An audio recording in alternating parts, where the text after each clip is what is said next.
Muy bien, continuamos con nuestro curso de teoría de números. En esta ocasión lo que vamos a hacer es finalizar la unidad número 3 de congruencias y aritmética modular. Y lo que vamos a hacer es cerrar esta tercera unidad del curso probando y enunciando dos resultados que son sumamente importantes aquí en teoría de números, que además son muy bonitos, muy elegantes, que son el teorema de Euler y el pequeño teorema de Fermat. ¿Ok? Entonces vamos viendo qué es lo que dicen estos teoremas, que son bastante curiosos, bastante interesantes. Y vamos con el primero. El primer teorema es el teorema de Euler, ¿ya? Que dice lo siguiente. Si el máximo común divisor entre A y N es 1, ¿ok? Fíjense, en este caso A es un entero y N es el módulo. Entonces, siempre que nosotros elevemos a la phi de N, eso va a ser congruente con 1 módulo N. ¿Ok? Fíjate que es muy, muy, muy bonita la propiedad.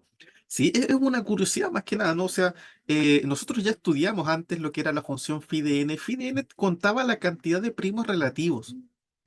Entonces, empieza a parecer como raro, ¿no? O sea, ¿por qué cuando yo elevo a la cantidad de primos relativos, eso es congruente con 1 módulo n? O sea, qué cosa más extraña. Es como una coincidencia súper interesante, pero súper bonita al mismo tiempo. Es una propiedad muy elegante. Entonces vamos a hacer un par de ejemplitos y después vamos a hacer la demostración que es bastante interesante. Sí. Entonces, a ver, primero tenemos que tener un entero A y un entero N que sean coprimos, ¿no? Por ejemplo, yo sé que el máximo común divisor entre 3 y 7 es 1, ¿verdad? El máximo común divisor entre 3 y 7 es 1, ¿ya? Entonces aquí vamos a tomar a A como 7 y a n como 3. Podríamos haberlo tomado al revés también, ¿verdad? También funciona. Entonces, ¿qué es lo que me dice la propiedad? Que en este caso a, que es 7, a la phi de n, a la phi de 3, eso es congruente con 1 módulo 3. A ver, ¿será cierto? Bueno, yo sé que phi de 3, como 3 es primo, phi de 3 vale 2, ¿verdad? Porque es el primo menos 1. Entonces, 7 a la 2 debería ser congruente con 1 módulo 3. A ver, 7 al cuadrado es 49, ¿verdad? Y esto debiese ser congruente con 1 módulo 3. ¿Será cierto? A ver, 3 divide la resta a 49 menos 1, que es 48. Claro, 48 es 3 por 16, ¿o no? ¿Verdad? Efectivamente, 48 es 3 por 16. Así que efectivamente, 7 al cuadrado es congruente con 1 módulo 9. O sea, efectivamente, 7 a la phi de 3 es congruente con 1 módulo 3. A ver, vamos a hacer otros ejemplos, ya con números quizás un poquito más curiosos, más interesantes. Por ejemplo, tomemos a A como 6 y a N como, a ver, el 11, no, el 11 no. Sí, tomemos a N como 11, ¿no? Porque efectivamente el máximo común divisor entre 6 y 11 es 1, ¿verdad? Efectivamente.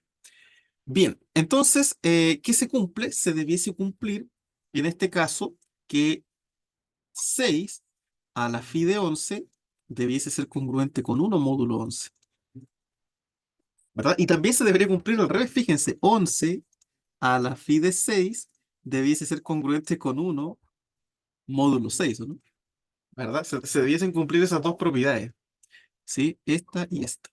A ver, ¿será cierto? Veamos. A ver, aquí fíjate que tenemos phi de 11. Como 11 es primo, eso sería, phi de 11 vale 10, ¿no? Entonces aquí me está diciendo que 6 a la 10 es congruente con 1 módulo 11. A ver, ¿será cierto? Bueno, aquí vamos a tener que calcular cuánto vale 6 elevado a 10. ¿Ok? Vamos a verlo. Fíjate, esto es lo mismo que 6 elevado a 2 elevado a 5. 6 elevado a 2, 36 elevado a 5. Ya, a ver, ¿cuánto será 36 elevado a 5? Voy a sacarlo con calculadora. Y 36 elevado a 5 es 60, 466, 176. 176. Ahí está. Bueno, este número me asegura el teorema de Euler que 60.466.176 va a ser congruente con 1 módulo 11. A ver, ¿será cierto esto? A ver, para que sea congruente, ¿qué tiene que ocurrir? Que 11 tiene que dividir a la resta, ¿no? O sea, tendría que dividir a 60.466.175, ¿verdad? Porque a esto le restamos 1. ¿Será verdad que lo divide? A ver, aquí el resto debería ser 0, ¿verdad? A ver, vamos a hacer la división. 60.466.175 dividido en 11. ¿Cuántas veces entra el 11 en el 60? Entra 5 veces, porque 11 por 5 son 55. Al 60 me faltan 5. Bajo el 4. El 11 entra 4 veces, ¿verdad? 44. Al 54 me faltan 10. Bajo el 6. Del 11 al 106 serían 9. Llegamos al 99.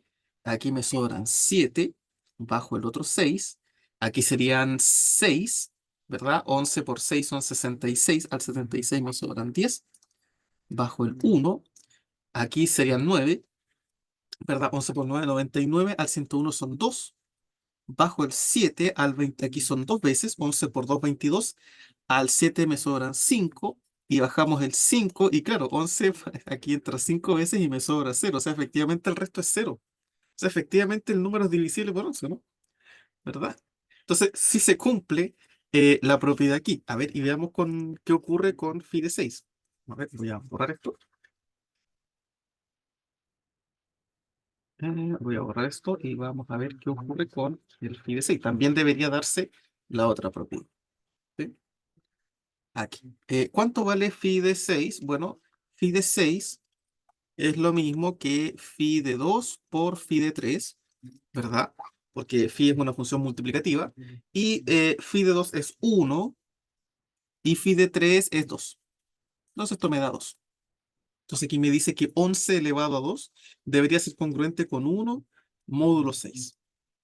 Bueno, 11 elevado a 2 es 11 por 11 que son 121. Congruente con 1 módulo 6. Y claro, efectivamente se cumple porque 121 menos 1 es 120 y el 6 divide al 120, porque es 6 por 20. ¿Sí? Así que efectivamente se cumplen estas propiedades, ¿no? O sea, fíjate que es como bien interesante que se cumpla exactamente esto, la relación que hay de alguna manera con la función phi y las congruencias, ¿no? Es bastante interesante. Bueno, vamos a hacer la demostración. Y para demostrar esta propiedad es que vamos a utilizar lo que son los sistemas reducidos de residuos, ¿sí? Que nosotros los estudiamos en el video anterior, ¿ok?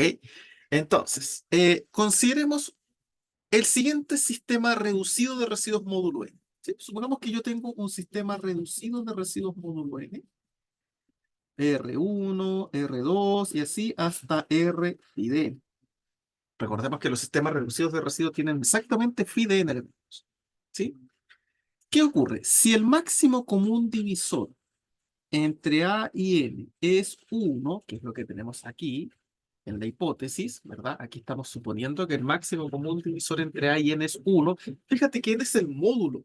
Entonces nosotros demostramos en el video anterior que si el máximo común divisor entre A y N es 1, yo puedo multiplicar este conjunto, ¿verdad? Por A y vamos a seguir teniendo un sistema reducido. O sea, otro sistema reducido de residuos módulo n va a ser multiplicar todo esto por A. O sea, A por R1, A por R2 y así hasta A por R phi de n. Entonces tenemos esa propiedad. También demostramos, ¿verdad? Lo nombramos, de hecho, en el video anterior, que si tenemos dos sistemas reducidos de residuos, cada uno de los que está acá va a ser congruente con uno de los que está acá, ¿sí? Cada uno de los que está acá va a ser congruente con uno de los que está acá. En este caso es bastante fácil ver la relación, ¿verdad? En este caso yo sé que R1 va a ser congruente con A por R1, módulo N. Yo sé que R2 va a ser congruente con A por R2, módulo N. Y así esto yo puedo seguir y seguir y seguir hasta el último, ¿verdad? Yo sé que R a la phi de N es congruente con A por R a la phi de N, módulo N. Bueno, nosotros también demostramos en algunos videos anteriores que si tenemos congruencias podemos multiplicarlas y se sigue cumpliendo la congruencia, ¿verdad? Aquí puedo multiplicar todo esto que está al lado izquierdo y esto va a seguir siendo congruente a todo lo que está al lado derecho. O sea, si multiplico, lo voy a escribir acá abajito, me va a quedar R1 por R2 por bla, bla, bla, por R a la phi de n, va a ser congruente a A por R1 por A por R2 por bla, bla, bla, por A por R a la phi de n, módulo n. Fíjate que como al lado derecho tenemos A, podemos factorizar ese A, ¿verdad? Entonces al lado izquierdo me va a quedar R1 por R2 por bla, bla, bla, por R a la phi de n. Eso va a ser congruente a... ¿Cuántas veces tengo el A al lado derecho? Lo estoy multiplicando phi de n veces porque tenemos phi de n residuos. Entonces esto va a ser A a la phi de n por R1 por R2 por bla, bla, bla, por R a la phi de n módulo i. Entonces tengo esa expresión. Ya, pero ¿qué ocurre? Ahora ocurre lo siguiente. Fíjense, yo sé que cada uno de estos elementos que está acá, el R1, el R2, el R3, todos ellos son coprimos con n, ¿verdad? Yo sé que el máximo común divisor de R1 y n es 1. Y también el máximo común divisor entre R2 y n es 1. Y así, hasta el máximo común divisor entre R a la phi de n y n es 1. Todos son coprimos con n, todos. Por lo tanto, por la proposición 30, que esa la demostramos hace bastante rato, ¿qué ocurre? Que el máximo común divisor, si yo multiplico todos los R que están aquí, de R1 por R2 por R3 por bla, bla, bla, hasta R a la phi de n, con n también va a ser 1. ¿Se fijan? O sea, ¿qué es lo que estoy diciendo? Que este que está acá, que es el mismo que está acá, fíjense, son coprimos con n. Y nosotros demostramos en el video anterior que si tenemos un término que se está multiplicando a los dos lados de una congruencia y es coprimo con el módulo, lo podemos cancelar. Entonces, ¿qué me queda? Aquí me quedó que a la phi de n es congruente, acá al lado me quedó nada, o sea, me quedó un 1, ¿verdad? 1 módulo n. Quedó 1 porque aquí esto yo lo puedo multiplicar por 1, ¿verdad? Entonces ahí tenemos demostrada la proposición. Hoy podemos finalizar nuestra demostración. Efectivamente, si el máximo común divisor entre A y N es 1, entonces A a la phi de N es congruente con 1 módulo N. ¿Se fijan? ¿Y cómo lo demostramos? Usando sistemas reducidos de residuos. Esto es un poco lo que yo les comentaba en el video anterior. Los sistemas reducidos de residuos nos permiten demostrar propiedades de manera más sencilla. ¿Ok? Si no hubiésemos visto sistemas reducidos, había otra forma de demostrar. De hecho, hay varias otras formas de probarlo. Hay otras formas en las que uno puede demostrar el teorema de Euler como un corolario del teorema de Lagrange, que es algo que se ve en teoría de grupos. Pero si nosotros hubiésemos hecho eso, tendríamos que haber hecho una introducción a la teoría de grupos. Tendríamos que haber visto lo que eran los subgrupos cíclicos probablemente, tendríamos que haber visto clases laterales, después demostrar el teorema de Lagrange y recién ahí uno probaría esto como un resultado a partir de esa teoría. En cambio, fíjate que con sistemas reducidos sale bastante sencillo, simplemente utilizando unas propiedades que hemos visto a lo largo del curso. Entonces, esta es como una de las herramientas poderosas que tenemos aquí, los sistemas reducidos que, insisto, eh, nos permiten demostrar otras propiedades de manera más sencilla. ¿Ok? Así que aquí está la demostración del famoso teorema de Fermat, o sea, el teorema de Euler. ¿Ok? El teorema de Euler aquí en teoría de números, que es súper importante y lo vamos a utilizar bastante. ¿Sí? Insisto, es un teorema súper curioso, o sea, cómo justo A a la phi de n es congruente con uno. Podría haber sido congruente con cualquier cosa, pero justo va a ser congruente con una módulo n. Es muy, muy interesante. Bien, vamos a avanzar y vámonos con la siguiente propiedad. Y este es el otro teorema interesante, que es el que se conoce como el pequeño teorema de Fermat. ¿Sí? El pequeño teorema de Fermat. Fermat, ¿verdad? Es uno de los personajes como bien interesantes de la teoría de números, ¿no? Creo que hasta el momento no lo habíamos topado todavía, pero ahora lo encontramos. Bien, ¿qué es lo que dice el pequeño teorema de Fermat? Que en realidad es un corolario del teorema de Euler, o sea, la demostración va a ser muy sencilla. Si P es un número primo y P no divide a A, entonces se cumple que A elevado a P menos uno es congruente con uno módulo P. ¿No? Se parece bastante al pequeño teorema, o sea, al teorema de Euler, ¿no? De hecho, la demostración es muy sencilla. Voy a demostrarlo y después hacemos ejemplos. A ver, supongamos que P es un número primo y P no divide A. Bueno, si P no divide A, nosotros demostramos ya antes, ¿verdad? En la unidad anterior, que si yo tengo un primo y un número entero, hay solamente dos posibilidades. O el primo divide al entero o son primos relativos, ¿verdad? Esa es como la única opción que hay. Entonces, como en este caso el primo no divide al entero A, necesariamente, ¿qué va a ocurrir? Que el máximo común divisor entre A y P tiene que ser... Ah, entonces si el máximo común divisor entre A y P es uno, podemos usar el teorema de Euler. Aquí, ¿se acuerdan? El máximo común divisor entre A y N es uno, entonces A a la phi de N es congruente con uno módulo N.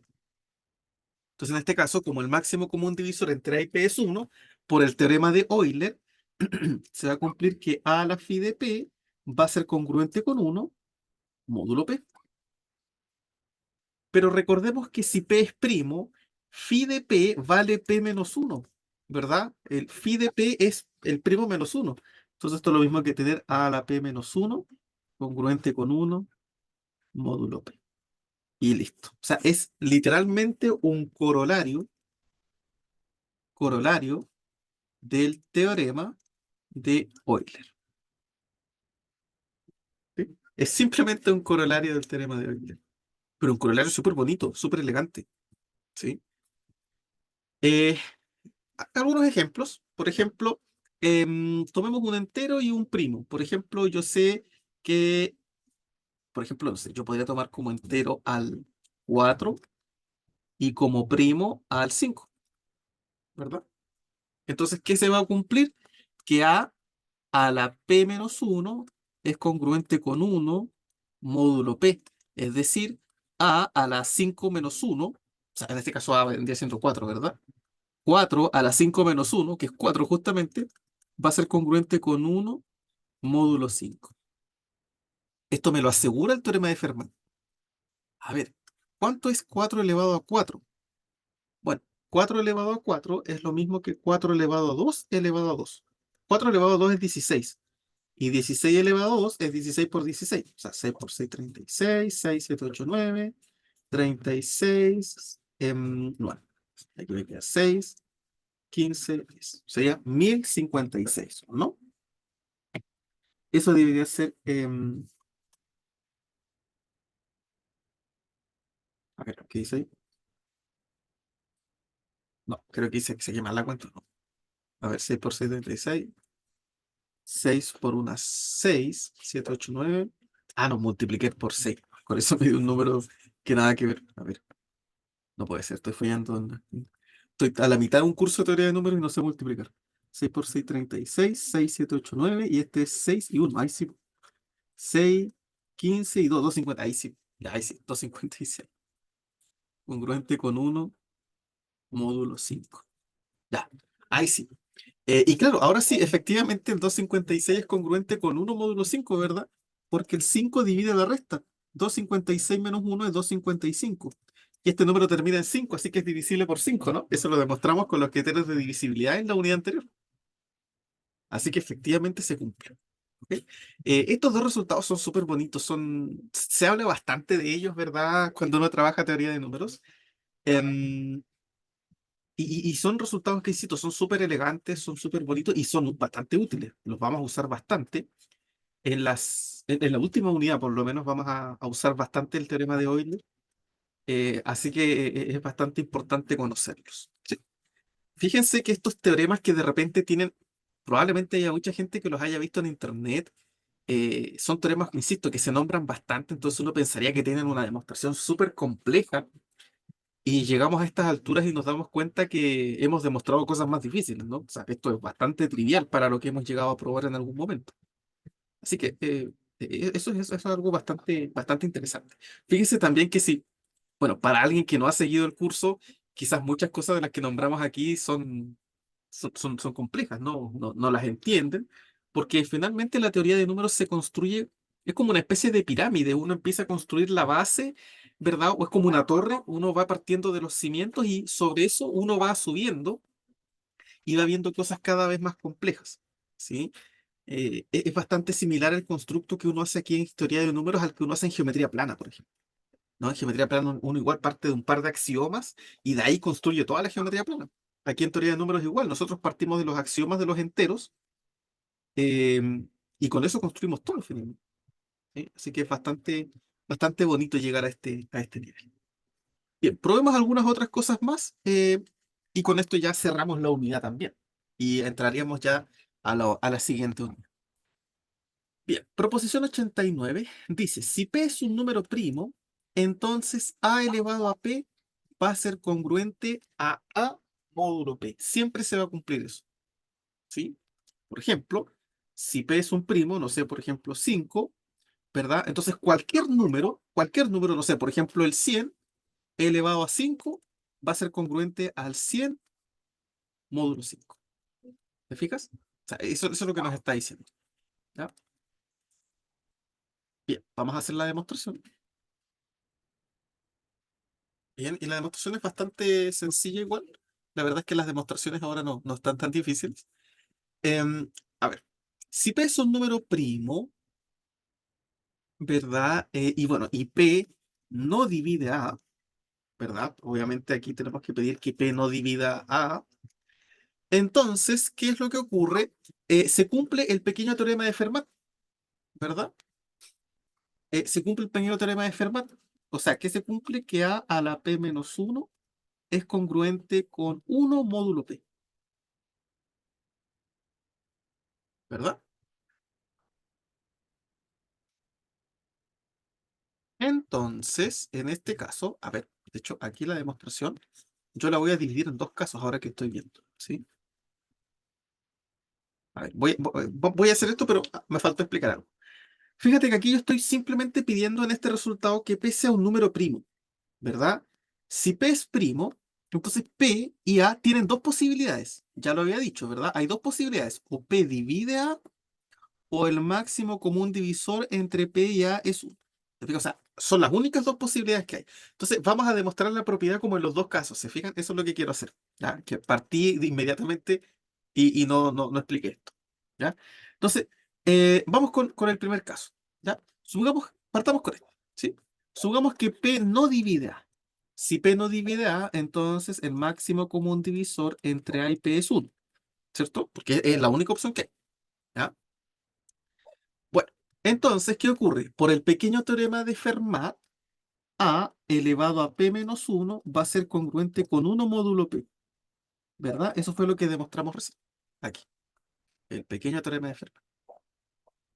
Bueno, ahora entonces yo puedo multiplicar ambos lados por A y me queda aquí al lado A a la P menos 1 por A es A a la P y al lado derecho A por 1 es A, módulo P. Y listo, con eso se demuestra. ¿Te fijas? Ahí está demostrada la propiedad en el caso en que P divide A. O sea, en el caso en el que P no divide A. Ahora, ¿qué ocurre en el otro caso? ¿Qué ocurre en el caso en el que P sí divide a A? Bueno, si P divide a A, tenemos lo siguiente. De partida, yo sé que A es congruente con 0 módulo P, ¿verdad? Si P divide A es congruente con 0. Claro, porque aquí esto lo puedo restar 0. Si P divide la resta, entonces es congruente con 0 módulo P. Si yo elevo a ambos lados a P, ¿verdad? Puedo elevar a ambos lados, me queda A a la P, es congruente con 0 elevado a P, que es 0, módulo P. Y ahora puedo restar, ¿verdad? Resto esta menos esta. Entonces me queda A a la P menos A es congruente con 0 menos 0, que es 0, módulo P. Y ahora el A pasa sumando. Y me queda que A a la P es congruente con A módulo P. ¿Se fijan? Ahí está demostrada la prueba. Entonces fíjate que aquí, por eso es que la propiedad parte diciendo que P es un primo y no exige nada respecto de A. O sea, puede dividir a A y puede no dividir a A y la propiedad se sigue cumpliendo igual. ¿Ya? Eso es lo que, a eso es lo que me refiero. ¿Ya? Entonces, independiente de quién sea A, si P es primo, la propiedad se cumple igual, aunque P divida y aunque P no divida. ¿Te fijas? Necesariamente se va a cumplir igual. ¿Ok? Entonces, ahí está demostrada la propiedad. Aquí, fíjate, usamos simplemente el teorema, el pequeño teorema de Fermat. Y aquí fue simplemente jugar con las propiedades de las potencias y de la resta de las congruencias, que lo podemos hacer libremente porque ya lo demostramos. ¿Sí? Bien, vámonos entonces ahora con un corolario y con esto finalizamos. Si A y B son enteros cualesquiera y P es un número primo, entonces se cumple que la suma de A más B elevado a P es congruente con A elevado a P más B elevado a P módulo P. ¿Ya? Nosotros ya habíamos hecho una demostración de este resultado, pero utilizando como el teorema de Newton, ¿verdad? Bueno, ahora vamos a ver que también lo podemos demostrar de manera mucho más sencilla, de hecho, utilizando el pequeño teorema de Fermat. ¿Ok? Bien, vamos a hacer la demostración. A ver, si P es primo, entonces, por la proposición anterior, por la 89, sabemos que si P es primo, A elevado a P es congruente con A módulo P. Entonces aquí, si P es primo, A más B elevado a P es congruente con A más B módulo P. Es simplemente la proposición anterior. Y otra vez, ahora, fíjate, como P es primo, A elevado a P es congruente con A módulo P. Estoy usando la misma proposición, pero con A. Y ahora puedo usar la misma proposición, pero con B. B a la P es congruente con B módulo P.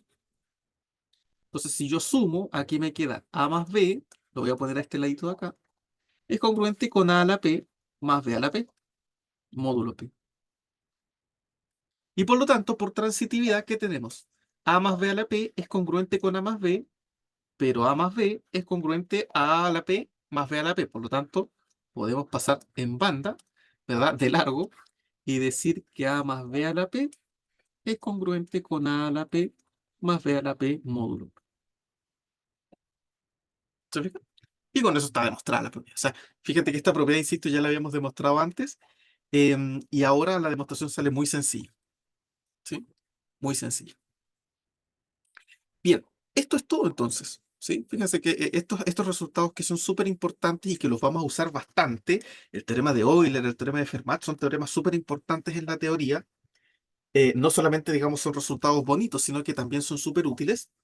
Em, Aquí ya los tenemos probados, así que desde ahora en adelante ya los podemos considerar útiles. ¿Ok? Bien, con esto entonces vamos terminando esta clase y también vamos terminando la unidad número 3. ¿Sí? Por lo tanto, ya desde el próximo video vamos a comenzar con el capítulo 4 del curso de teoría de números que tiene que ver con ecuaciones. ¿Ya? Nosotros hasta el momento no hemos estudiado ecuaciones en números enteros, pero eventualmente es algo que podemos hacer. O sea, yo podría tratar de resolver una ecuación lineal, por ejemplo, o una ecuación cuadrática, o una ecuación cúbica, cosas de ese estilo, pero donde nos interesen exclusivamente las soluciones enteras, ¿verdad? No las soluciones reales que uno, es como por ejemplo cuando uno está en cálculo y resuelve ecuaciones, ahí uno le interesa conocer todas las soluciones reales. Aquí nos va a interesar exclusivamente conocer las soluciones enteras. ¿Ya? Entonces, en la próxima unidad vamos a iniciar con las ecuaciones en números enteros y vamos a estar viendo bastantes tipos de ecuaciones. ¿Sí? Ecuaciones diofánticas, ecuaciones en congruencia, vamos a ver sistemas de ecuaciones en congruencia, congruencias no lineales, y al final también de la unidad vamos a hablar un poco sobre los tríos pitagóricos, ya que también es súper bonito. ¿Sí? Así que con eso vamos finalizando el video. Cualquier duda, pregunta o consulta me la dejan en los comentarios y nos veremos ya en una próxima ocasión. Que estén todos ustedes muy bien.